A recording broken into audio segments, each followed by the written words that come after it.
Convention with our good friend, the great chair of the Black Caucus and great American Representative Cleaver. Representative, it has been an amazing 4 years. We have seen the president, first African-American president elected. We have also seen sort of bitter racism. We have seen members of Congress spit on by right-wing zealots.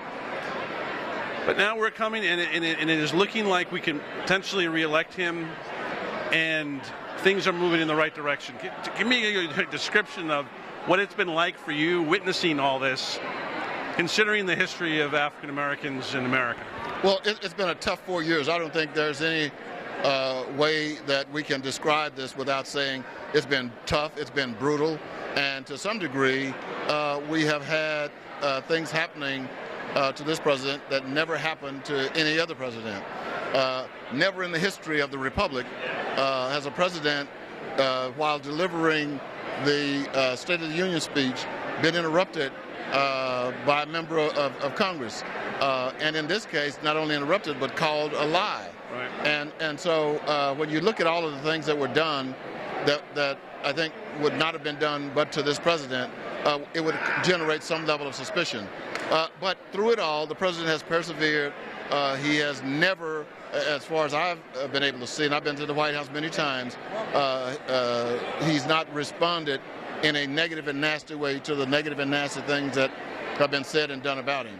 So I think he's going to be re-nominated on Thursday night, and I think he's going to be re-elected on the 6th of November, because I still believe that the overwhelming majority of Americans still have hope. Yeah.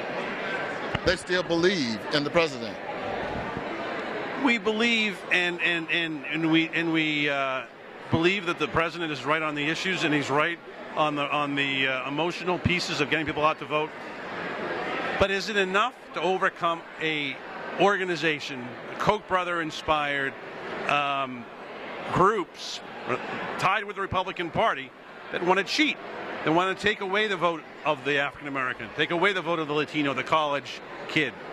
And this could mean chaos in November, too. Your thoughts and concerns? Absolutely. There have been two things I think have been aimed at trying to reduce turnout. One has been Citizens United. I think it was a horrible decision by the Supreme Court, and I believe that the only solution is legislative.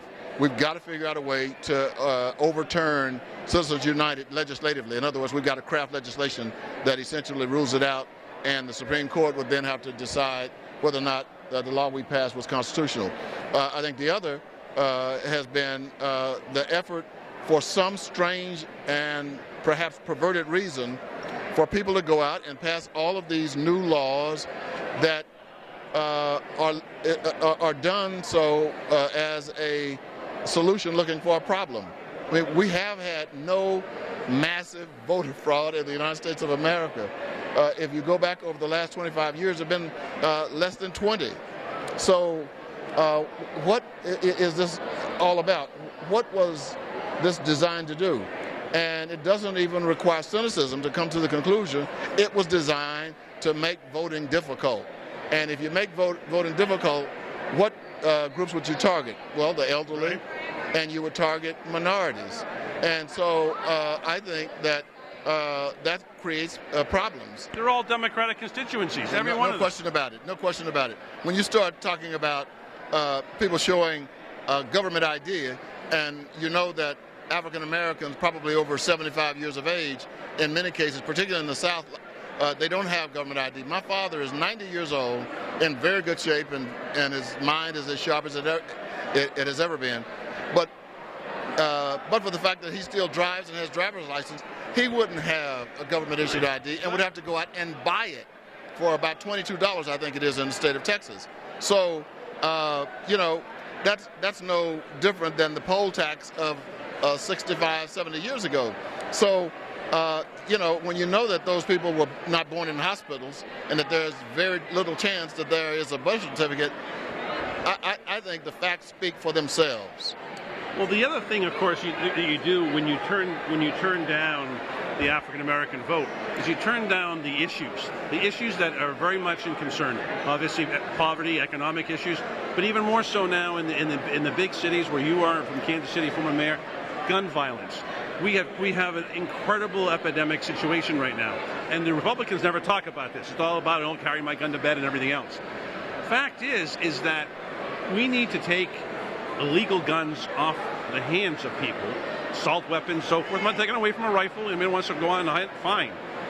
But your thoughts about this, because this is one of the areas, if you don't have a large turnout, then people are not talking about this issue. Well, I think the truth is many of the issues that are of major importance are issues that I don't think Mr. Romney would like to talk about. Exactly. I don't know how you stand up and justify having automatic weapons sold at will. I mean, automatic weapons are never used to kill rabbits and squirrels. Right. So we know that they're bought for one reason and one reason only, to kill human beings. And so, I would love to see a debate where President Obama talked about this with Mitt Romney trying to justify it. One final thing, investing is one thing in green jobs. We're all for green blue. But one of the things we need to do, and I see this every day in places where I grew up, in Boston and so forth, is investing in the African American community. Green jobs, having wind and solar come out of the inner cities around this country. Your thoughts about how this can be implemented? I know the president's going to talk a lot about this, but if they're in the rural communities that are all white, and it's not being made and manufactured in America, and in the urban Americans, that's a problem. Well, it is a problem. However, I think one of the benefits that we have that we need to cultivate is farm communities are producing ethanol. That's right. And from corn and soybeans, and hopefully eventually something called cellulosic ethanol, which would come from anything that has lived. And so I think when we can get rural America to buy into what we're doing and realize that when you put up windmills in the rural areas, that it means jobs, it means revenue. And so I think when I speak to rural areas in Missouri, I tell them that there is an inextricable connection between what goes on in the urban core and what goes on in the rural areas, because if the SNAP program that many Republicans are fighting, which is a food stamp program, used to be called food stamps, is killed, then the people who provide the food for those programs are going to be hurt. Farmers. And so when farmers say they are against the SNAP program, they're saying essentially, I'm against myself. One thing I wanted to ask you, because it's from your state, this Mr. Akin character about forcible rape and unforcible, I never heard of such a thing, and I don't know any powers that women had to prevent pregnancy either. As somebody who is represented the city of Kansas City, who's represented in Congress in Missouri, I mean, this is an embarrassing moment for the people of Missouri to have somebody running who thinks this way. I'm embarrassed.